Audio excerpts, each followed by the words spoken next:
Naafatimmoo maal dabarsinee duunaa moo akkumattiin borqabrii keessa buunaa karaa nabiyyii ilaallee duukaa buunaa yoo kanan taane nu du'a lama duunaa yaa obboleettii na dhagee obboleessaa waan sitti maddaame xiqqoo naaf dhageessaa. Assalaamu alaikum warahmatullahi wabarakaatu.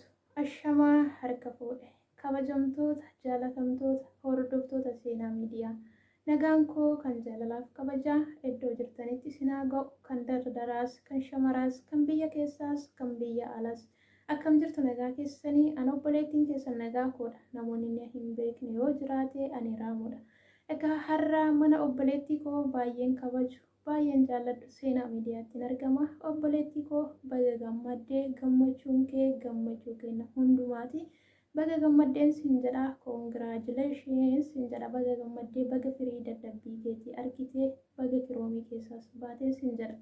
Akkasumallee obboleeyyan seenaa gargaartanii seenaan qophaa isheetti iddoo kana hin geenye isintu itti dadhabee hirribas immoo itti dhabdanii halkanis waliin kiroomii keessa bultanii iddoo kana kan geessise jedhe.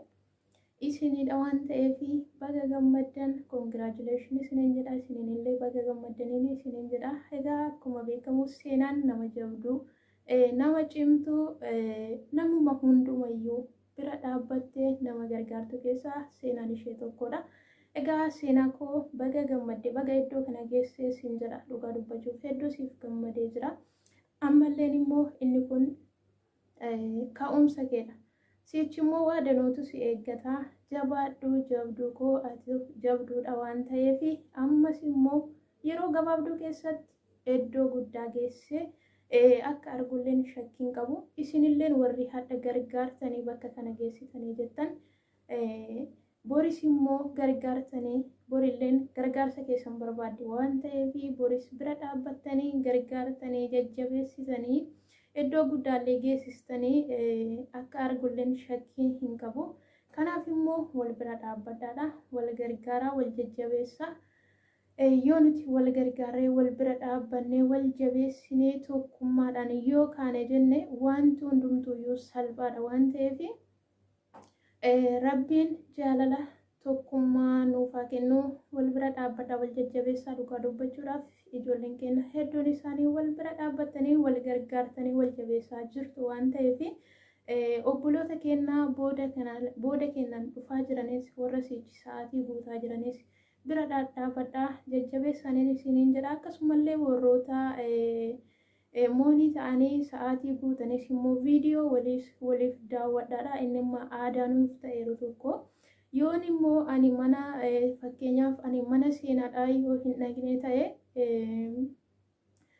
isheenis mana koon dhuftu jechuudha. Amma immoo wanta akkasii wayitu jira. Kanaaf immoo ilaalchi akkasii immoo of keessaa sammuu keessan keessaa ilaalchi akkasii haqaati wal bira dhaabbadhaa wal gargaaran isiniin jedha.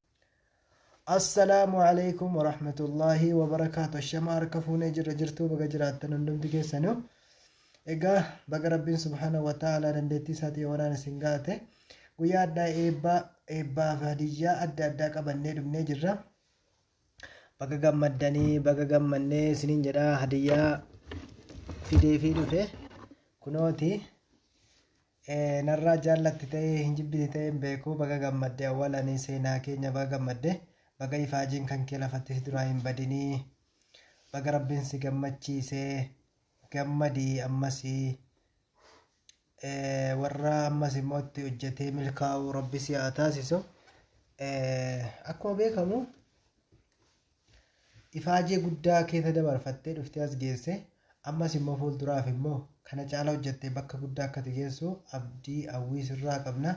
Badhaafni kan koo yookaan hadiyyaan kan koo maal inni jechuun kee hin mala haadha kalaamullah inshallah tii gammadda jedhee abdiin qaba waan ta'eef ati jaallattus beeka waan ta'eef quraanaan si badhaasee hadiyyaa sii fide baga gammadde awwalan rabbiin ammallee galmaan siif haa ga'u bakka ati yaadde hundaan siif haa ga'u gammachuun kee fiixa baatu rabbi siif haa taasisu. Nama waan gaarii irratti hojjetee saba isaatiif illee biyya isaatiif illee waan gaarii irratti hojjetee ittiin milkaa'u rabbiin si haa taasisu. Rabbiin ammallee beekumsa siif haa dabalu. jabaadhu. Namni yuutuubii hojjetu obsa barbaachisa. Obsi isaa immoo obsa guddaa isa gaafata jechuudha. Kanaafuu atis yoo obsitee jettee bakka yaadde galma yaadde sana gahuu dandeessa waan ta'eef jabaadhu siin jenna. Jabaattee yoo jette yoo jabaatanii jedhan bakka yaadan gahuu jedhan. Kanaafuu jabaannu isiniin jedha walaa jajjabeessinu. Yeruma jalqabaa kana namni keenya wal hawwisa takka innaa wal gata waan ta'eef nuti immoo wal bira daddaabbanne wal jajjabeessinu dhaamsa kiyya. Kabajamtoota hordoftoota seenaa miidiyaa jalatti argamtan hundumti keessan wantan isiniin jedhu egaa seenaa fiddanii isin geessanii jirtanii fuulduraaf illee erga rabbiiti isin qabdi jajjabeessaa koomentii ilaalaa koomentii jalatti waan mata duree sanaan barbaachisu hunda barreessaa isiniin jedha. Rabbiin waan isin barbaadan hunda walitti isinii haa qabu jajjabaadhaa. Hundi keessan iyyuu walaa jabeessinuu wal biraa dhaabbannu isiniin jedha. Atis jajjabaadhu waan saba keetii waan amantaa keetii ta'u hundayyuu nama irratti hojjetu Rabbi siif haa taasisu. Baay'ee si jaalladha si kabajna. Fuulduratti jabaadhu fuulduratti siin jedhaa irra.